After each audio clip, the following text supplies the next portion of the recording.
তোর খেতে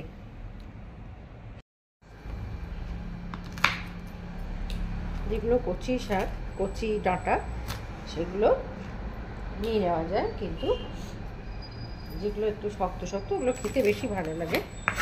ওগুলো কেমন করে ছাড়াতে হয়, এই যে এরকম করে আধখানা করে এগুলো এগুলো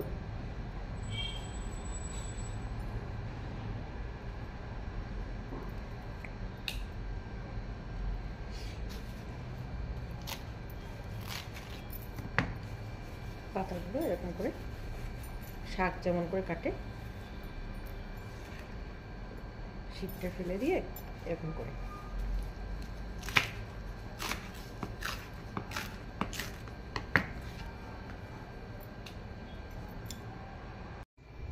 এটা শাকটাকে পুরো আমি লবণ জলে ভিজিয়ে রেখেছি আধ ঘন্টা।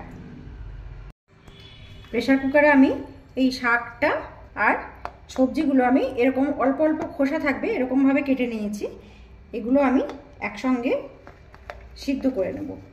বাংলার ভাষায় এটা আমরা ভাপিয়ে নেব লবণ দিয়ে, একটু জল দেবো অল্প একটু।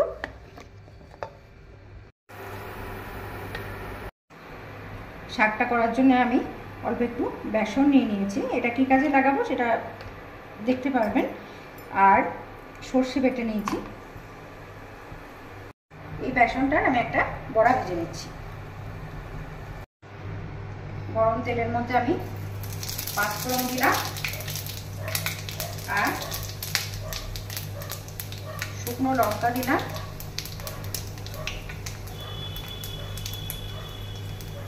আর অল্প একটু তেজপাতা দিলাম। ফোড়নটা ভাজা ভাজা হয়ে গেছে। এই সিদ্ধ করা শাক এবং সবজিটা আমি একসঙ্গে দিয়ে দিলাম।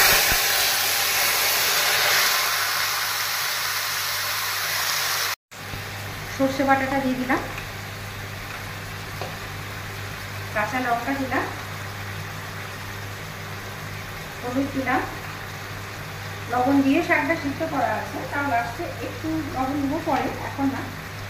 আর সিদ্ধ যেহেতু করা আছে সেহেতু মিষ্টি দিলাম। কেউ চিনি দিতে পারেন, আমি গুড় দিচ্ছি, একটু মিষ্টি মিষ্টি হবে। বেসনের একটা বড় করে বড়া করে রেখেছি আমি, এটার উপরে চাপিয়ে এটা ঢাকা দিয়ে একটু হতে দিলাম। বড়াটা আর এই লঙ্কাগুলো এর মধ্যে মিশিয়ে দিতে হবে ভালো করে।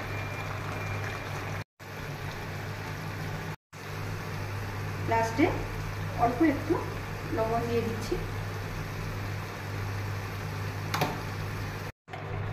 শাকটা আমার রেডি। এরকম করে বাড়িতে বানিয়ে দেখবেন, খেয়ে তারপর আমাকে জানাবেন যে কুমড়োর শাক এরকম করে রান্না করে কেমন লাগলো খেতে। অসাধারণ টেস্ট হবে, অসাধারণ। মানে এটার এই টেস্টটার কোনো তুলনা হবে না। রাইসের সাথে খাবেন, দারুণ খেতে, দারুণ। মানে যাকে বলে সুন্দর।